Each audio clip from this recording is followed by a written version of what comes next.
This month it's 15 years since the creation of walking football, which was created by Chesterfield Football Club but enhanced quite heavily by Bolsover District Council.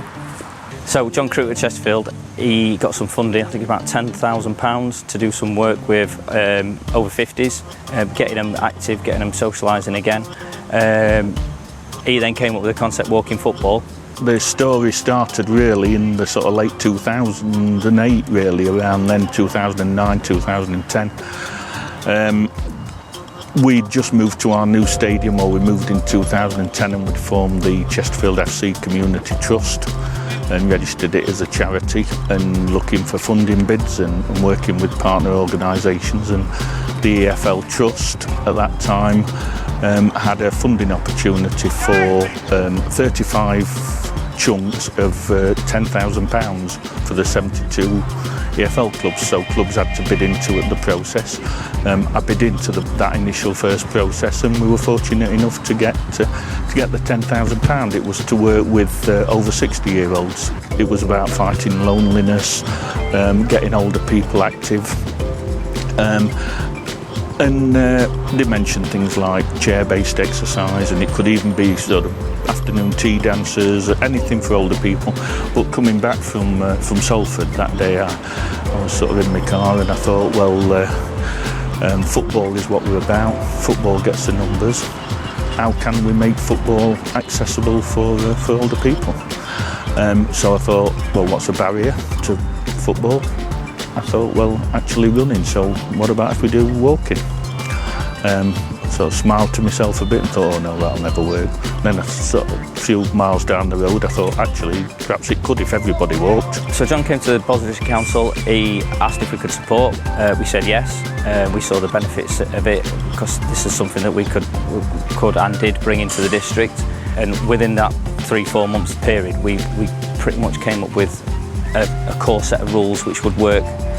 And we had the first session here at the Queen's Park. John was contacted by lots of other different clubs asking, what is it, we've heard about it, how does it work? And it just kind of grew to form a game that we could pass on to other people, which has ended up going globally.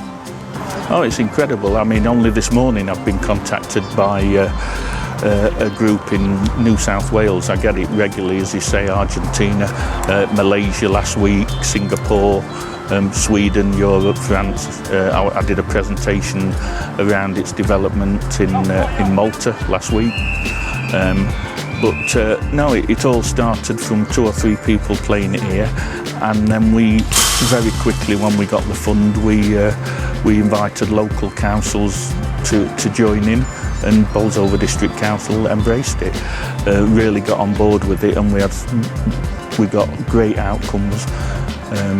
Chesterfield and others did as well, but I think it's fair to say that Bolsover particularly embraced it and played a massive part in making it what it is today. And I think we all have a sense of pride for the probably millions of people playing it around the world, but I'm very aware that, you know, I've been contacted by England Netball at one point saying, you know, can you give us any pointers? We're looking at starting walking netball. I got contacted by New York Times end of last year, because apparently walking basketball is a growing sport in the States. They contacted the first club that plays walking basketball and said, well, where did you get this idea from? They said walking soccer. The other sports are taking the concept and running with it, or walking with it, should we say. Well, I went to a Sport England meeting, I think it was before COVID, and I think they said there was 100,000 people playing it then in England, over 1,000 teams. So there's millions, I think, playing it around the world now. It's amazing, really, to see how far it's gone, and you hear the stories of the local people on how it's helped them with their health. But for me, the biggest thing is it's the thing that they look forward to. It's the camaraderie that they have. People tell me it's changed their lives, and you know, it's quite humbling at times. Best thing I've done at council, definitely.